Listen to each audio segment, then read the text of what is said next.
Now at the resurrection, whose wife will that woman be? A question. A trick question. A question that Jesus chooses not to answer. It's what I love about Jesus, why oftentimes he has a way to be able to field questions by choosing not to answer them. Some might say that perhaps he might have been the first, even before politicians learned the art of doing that, huh? Had to throw something in there since the election is right around the corner. But now, at the resurrection, whose wife will that woman be? Since Jesus didn't answer the question, I thought I would ask Siri. Siri knows everything.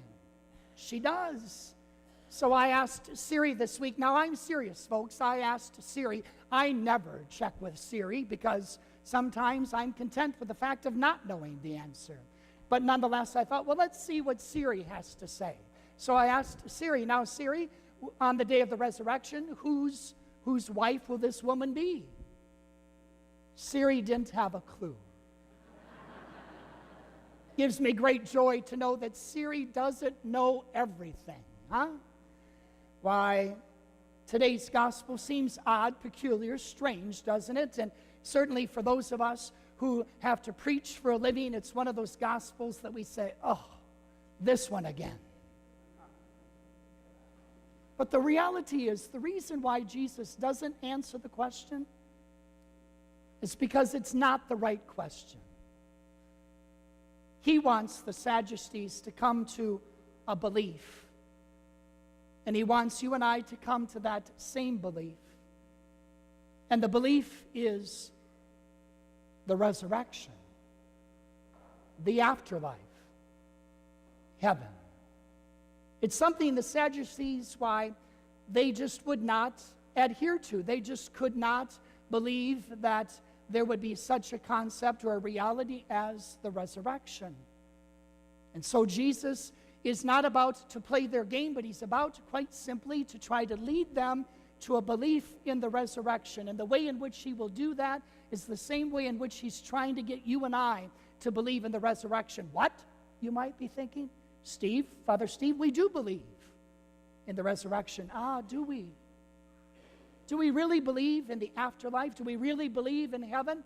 Why, yes, we do. But of course, we have questions, don't we? We're always wondering because, of course, inquiry minds want to know. And of course, we're always searching for certitude. We're always looking for answers. It's why we all love Siri, because we need answers. We need something that can help us understand some concrete proof. And so even heaven is something that we try to grasp, and yet we're always left with the reality that it is a mystery. And that there are no answers until we finally, hopefully, get there. But nonetheless, Jesus wants the Sadducees and you and I to believe in the resurrection. How is he going to get you and I and the Sadducees to do that? Because he's going to tell us about who God is. God is a God of the living, not of the dead.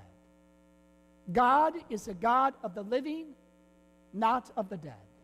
God, as we are told in Luke's end of gospel reading today, believes that all of us are alive.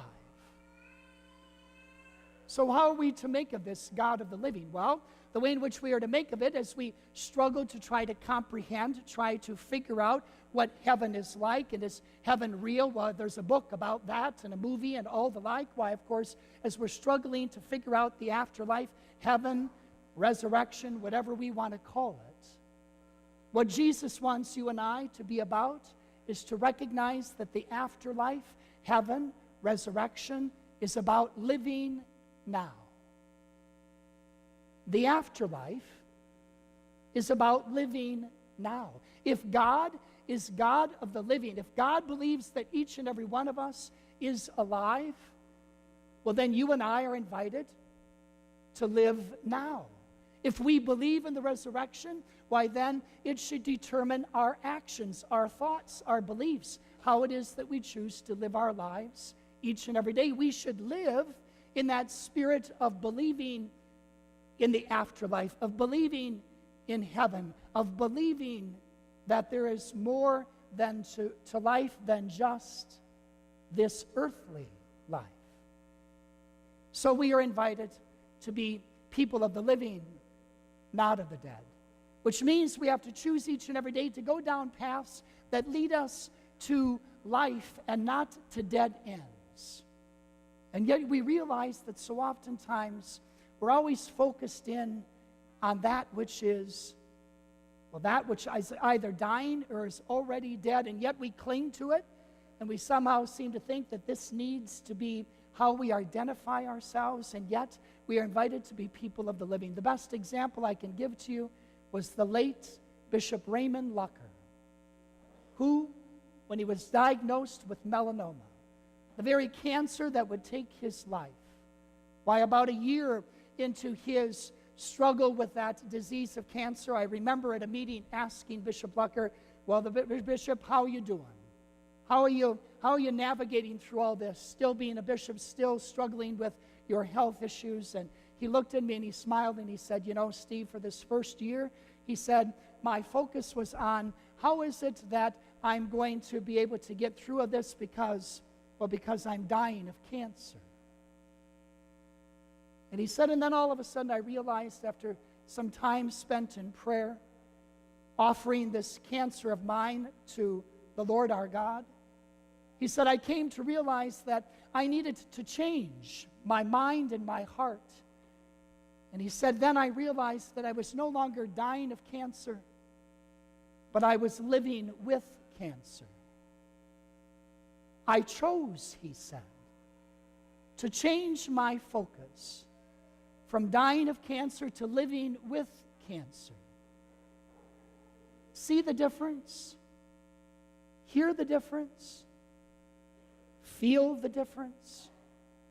My friends, the way in which you and I get to heaven, the way in which you and I will be able to celebrate with our God and loved ones the gift of the afterlife or the resurrection on the last day, the way in which we will get there is not to die, but to live. To live. That's what Jesus wants you and I and the Sadducees to be about, to live in the spirit of the Christ who is resurrected, who is alive. Remember the women on the way to the tomb who were so concerned about the stone and who is going to roll it back, and yet they still went, they still brought the spices, and when they got there, what did they see? The stone was already rolled away, and the tomb was empty, but on the stone was sitting an angel. And the angel said to the women, why are you looking for the living among the dead? Why are you looking for the living among the dead? My friends in Christ, you and I every day are invited to be people of the resurrection, people of the afterlife, people who believe with our whole being the promise of heaven itself. And the way in which we choose to show that belief, to live it out in our daily lives, is simply to live in that spirit, to realize that we don't have to die to get to heaven. No, you and I are called to live. To live. To live now.